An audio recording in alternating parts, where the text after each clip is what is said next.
In recent time, I've made a couple videos all about debut albums, but in this one, I'm going to do the exact opposite and talk about final albums. When a band or an artist decide to call it quits, they'll either end on a very triumphant note or they'll just end on a whimper.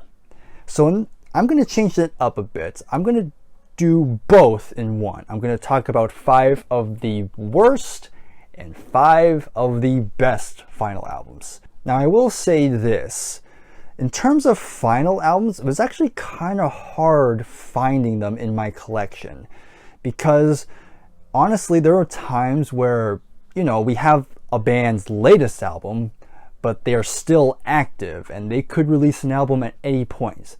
So Deep Purple, for example, they released an album not that long ago. It could be their final one, but they're still going strong, so we don't know. Even the Rolling Stones, their last album was really not that long ago, but same story. Even though they go through long breaks without releasing anything, they could potentially still release one. So those types of albums we're not going to touch. These albums that I'm going to show are definitively their final studio album. So in the comments below, you can let me know your favorite last album, or you can name your least favorites. I look forward to seeing those in the comments, but until then, give the video a like, subscribe if you are new, and let's jump right into it. So we're going to start off with the worst. And the first one I'm going to show is actually one I showed really recently, actually. And of course, I'm going to go with Calling All Station by Genesis. I just don't get what people like about it. Like, I know there's Genesis fans that say this is better than Invisible Touch, which I will never understand because this is so boring. There's just, aside from maybe a couple songs that I think are decent, the rest is just so uninspired, just unmemorable. Ray Wilson, he's a fine singer, but it just doesn't work for this type of stuff. And, yeah, Tony Banks, Mike Rutherford, they really should have called it quits after Phil left. It's just nothing that remarkable here. It's just there. To me, it's still their worst album.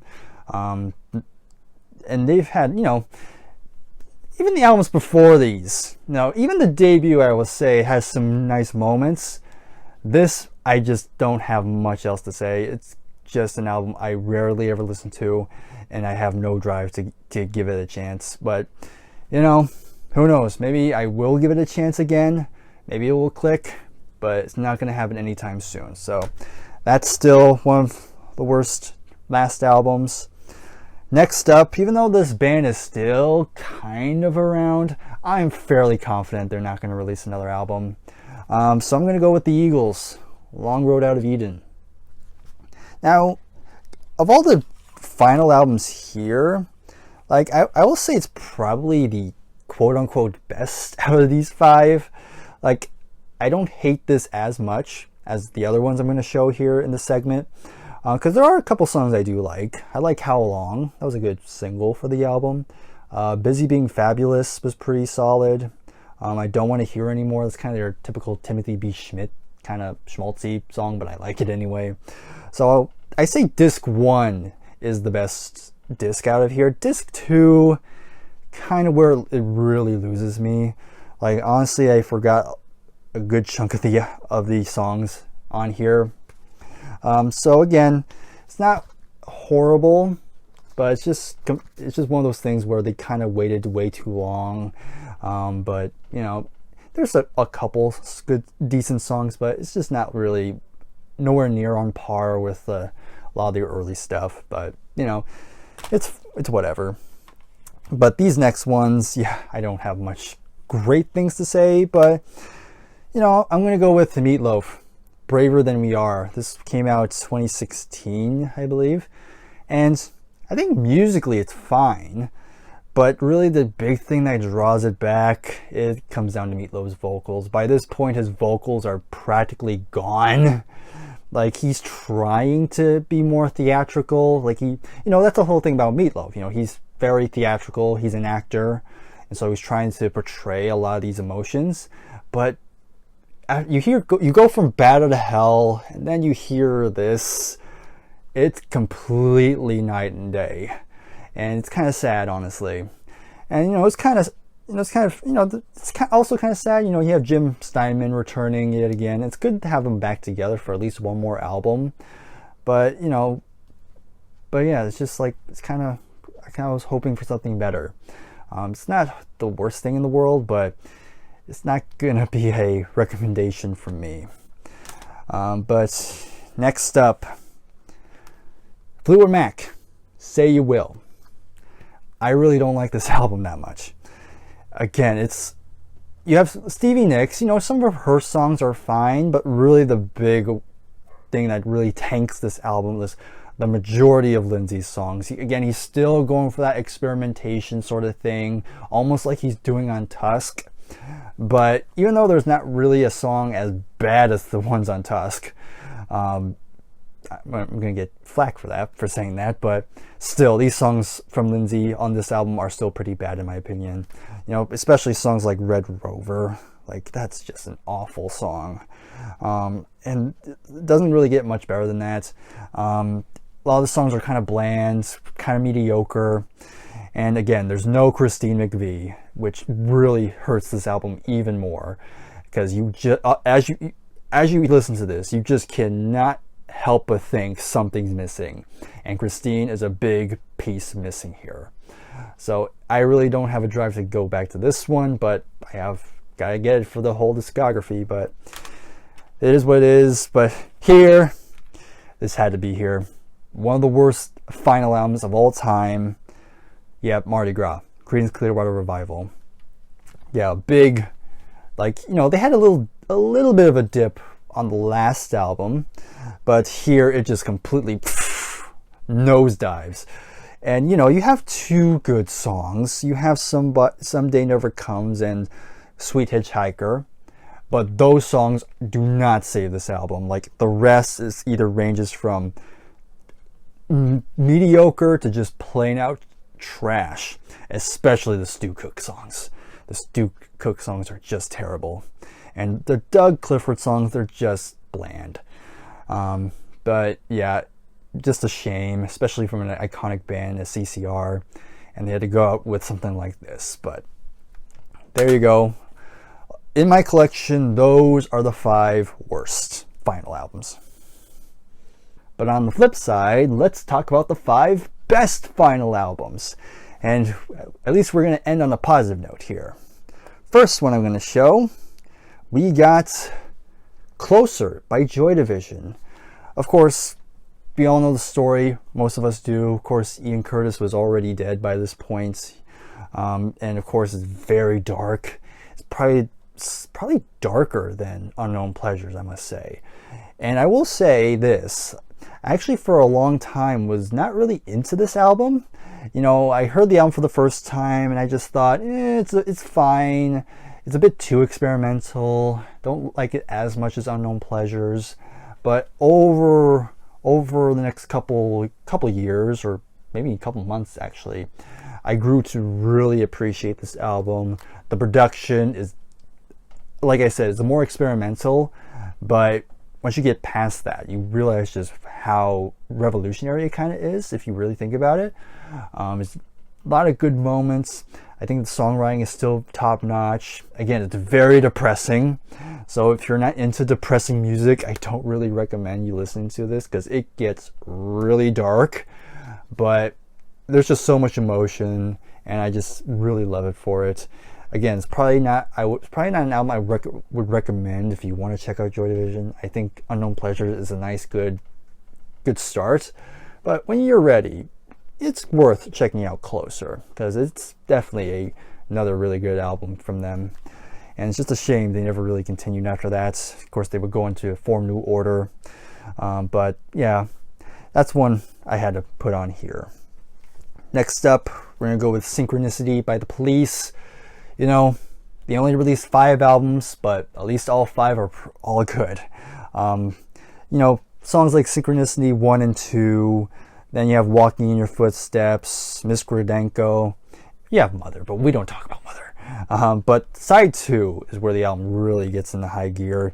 You have Every Breath You Take, King of Pain, which I love, Wrapped Around Your Finger, Teen in the Sahara. Yeah, it's a great album. It's not my favorite Police album, but it's definitely up there. It's definitely one of the best albums from them. Has some of the best singles, I will even go out and say. But after that, we're going to go with Simon and Garfunkel, Bridge Over Troubled Water. And man, what a way to go out with. Even though, who knows, maybe they could have made another album, but we all know the turmoil between Simon and Garfunkel. But some of the great songs on here, just excellent. Like, of course, the title track, which is classic.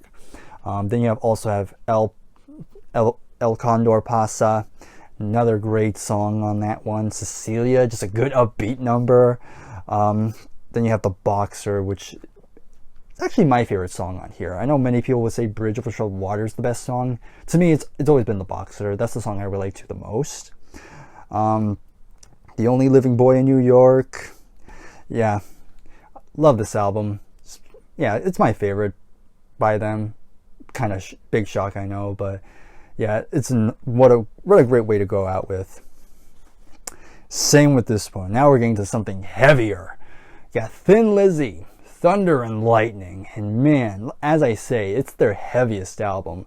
Like, the guitar work on here is just magnitude. It's just massive sounding.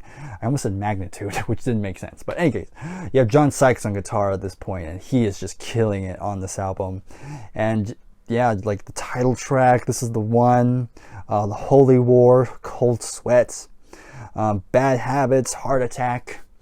It's just a barn burner all the way through. Again, like I say, it's heavy. Phil Lynott, great bass work, great vocals on here. Just a fun album all around, all through and through. But there you go. That's definitely one I would recommend, especially from '83, if I remember correctly. That's when it came out. And the last one I'll talk about in terms of best final albums, yeah, I'm going to talk about David Bowie. The fact that this came out on his birthday and he would die 2 days later, you know, you can argue that kind of adds to the whole mystique of this album, especially of how haunting it is. But still, I really enjoyed it when it first came out, and I still do to this day. You know, the title track is just this very bizarre kind of electronic jazz sound, which is kind of off-putting, but you kind of grow to like it as it goes along. 'Tis a Pity, She's a Whore, which is, you know, another one of those weird songs, but you kind of like it because of how strange it is. Then you have Lazarus, which is this another haunting song about basically about him, you know, accepting his fate and all that stuff, which is another highlight for sure. Very depressing song, but you know, I like depressing music, as I just showed Joy Division earlier. Sue, another strange one. Girls Love Me, which is probably my least favorite song, but it's pretty decent. Dollars Day is good, and then it closes off with I Can't Give Everything Away, which, you know, lyrically there's not much to it. It's just he's repeating a lot of the same words over again, but the music behind it just has something emotional about it, and I just think it's a good way to close out a career with. So again, it's an emotional album, but I think it's a excellent one for David to go out with. But yeah, there you go. So let's go ahead. Why not? I'll do like a little recap. So let's recap the worst ones first. So my 5 worst final albums are Mardi Gras by Clearwater Revival, Say You Will, Fleetwood Mac, Meatloaf, Braver Than We Are, Eagles, Long Road Out of Eden, and Genesis, Calling All Station. But for the 5 best final albums, Black Star by David Bowie, Thin Lizzy, Thunder and Lightning, Simon and Garfunkel, Bridge Over Troubled Water, Police, Synchronicity, and Joy Division, Closer. So this was kind of a little fun little exercise. Again, I could have more final albums, but again, a lot of bands are still active, so we don't know yet. But this is like a good starter, I will say. But anyhow, that's all I gotta say for now. In the comments below, you can let me know your favorite or least favorite vinyl album. Please leave them in the comments. I look forward to reading those. If you enjoyed this video, then please give it a like. Subscribe to the channel if you are new. If you want to support the channel, then please check out the Patreon page. Link to that will be in the description. Check it out for exclusive content. And I will see you in the next video. Take care and goodbye for now.